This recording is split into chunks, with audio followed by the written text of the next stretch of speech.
Welcome to day 3 of our Princess Cruise Line Land Tour. My name is Casey, a travel advisor with Marvelous Mouse Travels. Follow along today as I explore our included Denali Wilderness Park tour, and later take some free time on my own to explore the park. We woke up in the morning to a light rain. We got dressed and made our way to the main hub. Even with the rain, it did not dampen our excitement. When in Alaska, packing layers that include waterproof exteriors is important to enjoying your experience. There's no bad weather, only bad clothes. We grabbed a breakfast burrito and coffee prior to meeting our group in the main lodge. Across the street from the lodge, there's more dining options and shops, so if you have time, definitely go out and check it out. Our time finally came for us to board the bus. The bus is a school bus fitted with more comfortable seats. That being said, the ride was still bumpy. Once we had everyone on board, we took off for the quick ride into the park where our tour truly began. For the first 15 miles or so, the roads were paved. Our guide introduced us to the history of the Denali National Park and explained the geology. We have like fox and porcupine-headed marmots and beavers. The buses were fitted with special video monitors that allowed us to see the wildlife that we might not be able to see otherwise. At our stop at the ranger station, we received a wonderful musical welcome. Fast arrange my destination through the monitor of Arctic wonders. Wolves cry in the river of thunders, and a mystery reminds me that I want to be Denali bound, Denali bound.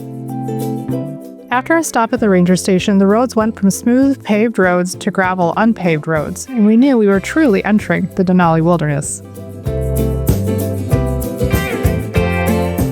We took a quick break at the Teklanika rest area to stretch our legs and use the restroom.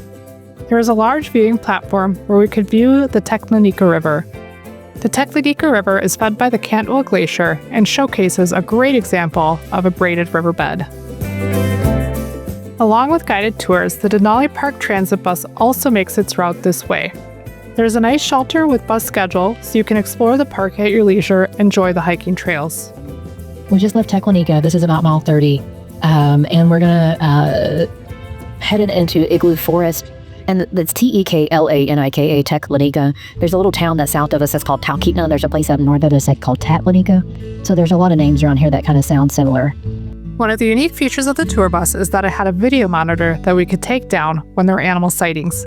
Our guide had a high-powered lens, and once we located the wildlife, she could hone in on it and share the image with everyone on the bus, so no one missed out. Here's my first bear encounter of the day. We are visiting in August, which is fall in Alaska. Wildlife like bears tend to be more active as they try to consume the calories they need for hibernation. This is a mom and her cub who's most likely born this last spring.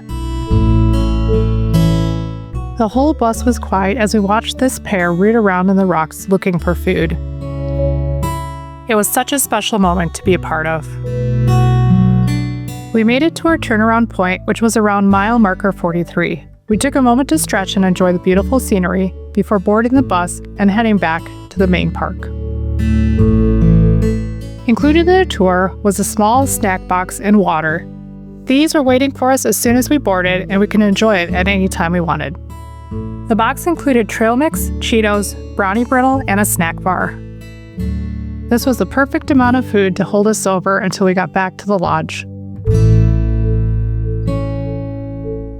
As we made our way back, we had multiple sightings of caribou and stopped often to take pictures and videos.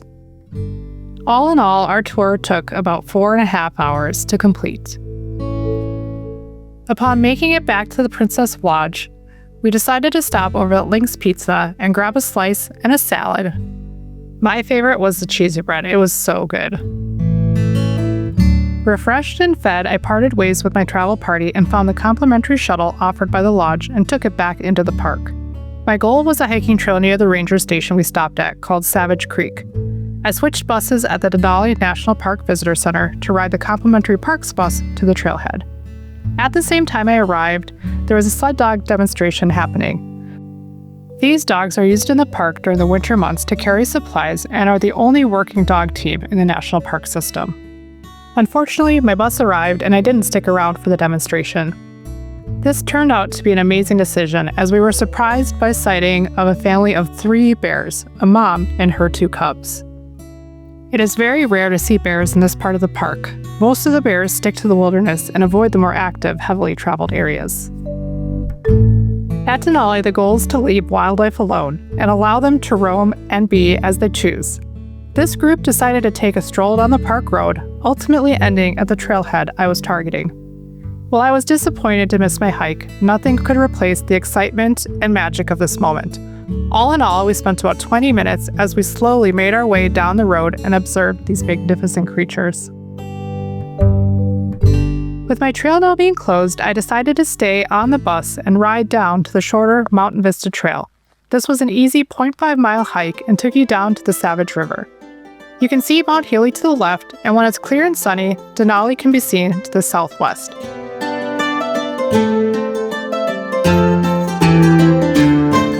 The trail passes through an ecosystem known as a transition zone. This is found at elevations between the taiga and the tundra. I had a great time stopping to take pictures and looking through all the fascinating rocks.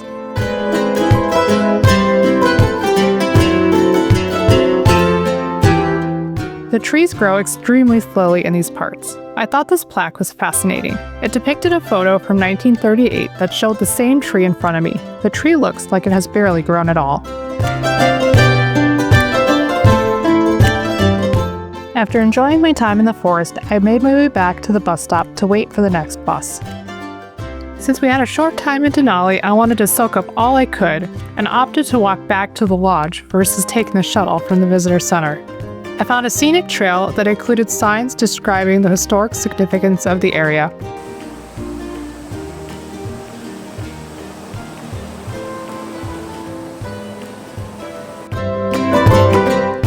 The route I took was just over 2 miles and took me about 50 minutes to complete, with stopping and taking pictures, of course.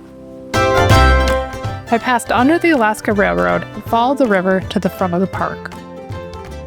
Since it's fall in Alaska, it was so fun to see all the beautiful fall colors popping out.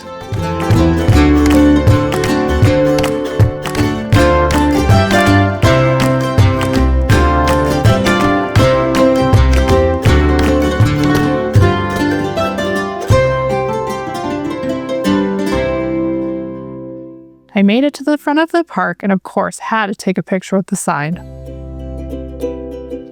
At the front of the parks, you can see that they're clearing out some trees and bushes to help prevent future fires. Once in the main area, the road was paved again and is a great biking and multi-use trail. We passed right over the Nadana River, which is a popular spot for whitewater rafting.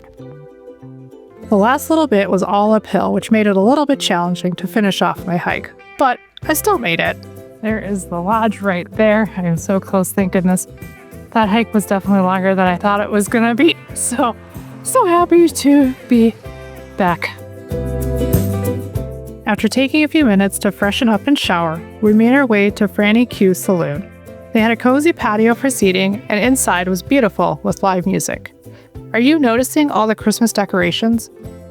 Make sure to watch Day 4 for the explanation and to see our experience on Princess Cruise Line rail cars on the Alaskan Railroad. We enjoyed some well-earned margaritas and entrees, and then capped off this delicious meal with a bear paw pie. If I could eat only one thing this entire trip, it would be this pie.